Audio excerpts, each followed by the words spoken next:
name is Ashley Ballard, and it is a joy to join you on this video. I want to talk with you about being aware of and managing your worry thoughts. When we think about being stressed and living in times of uncertainty, as I mentioned in another video, our brains are designed to focus on giving us warning signs of danger. And these warning signs typically are what we would call fear responses and emotional responses, which lead to this fight or flight response. And honestly, fight or flight can make us feel very uneasy and very tense. So that's a lot of what worry thoughts will do. And so our goal should be to reduce these worry thoughts so that we can ease the tension that we may feel from having these negative thoughts that bring upon worry. Because worry is just an inhibitor. It does nothing to support us, to keep us healthy, and to help us be productive.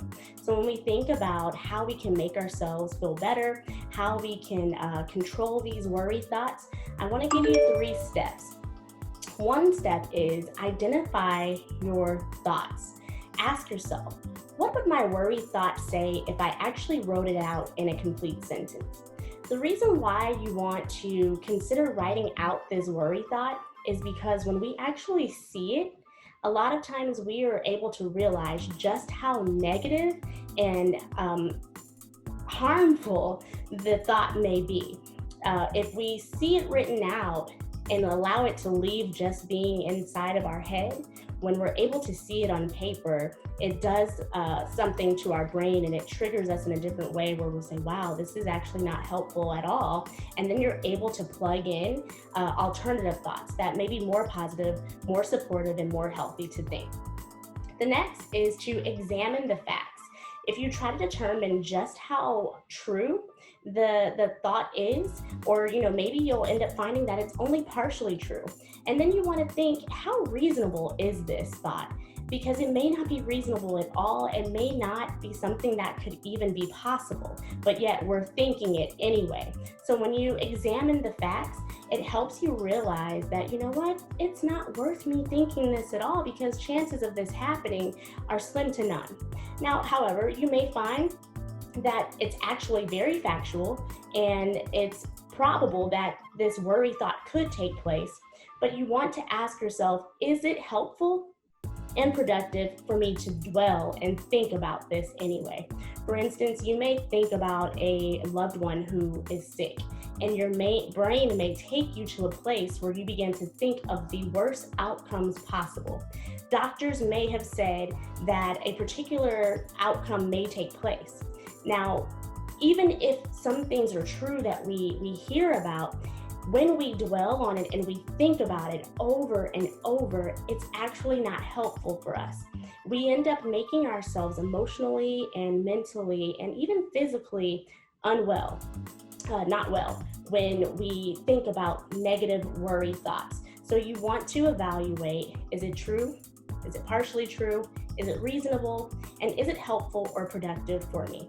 Then you want to ask yourself, how do I know that this is true? So if you come to the conclusion where you say, no, this is true, I know that it's fact-based, and I am not wrong for thinking this because I have facts that I can tie to this thought, you still want to ask yourself, like, what's the evidence?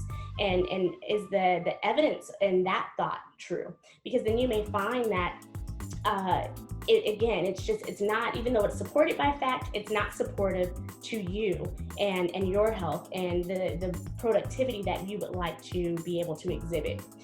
Again, that you want to identify your thoughts, you want to examine the facts, and then you want to lastly come up with a believable, less worried thought.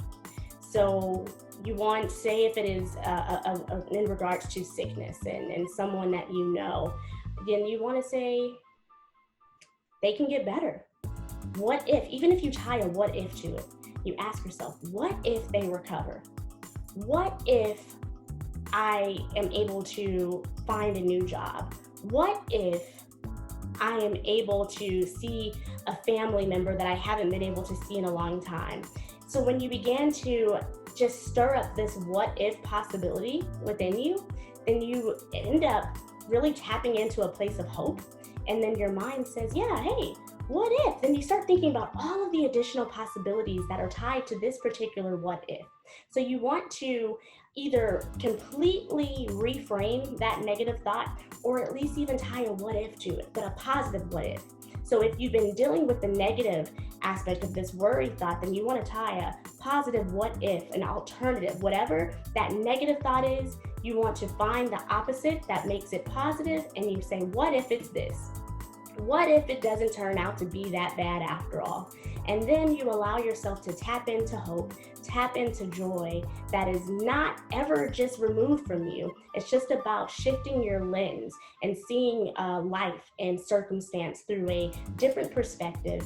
And when you do that, you're able to remove those worry thoughts. You place them, trash them, whatever it is that you want to do. You either push them to the side or you trash them completely, right?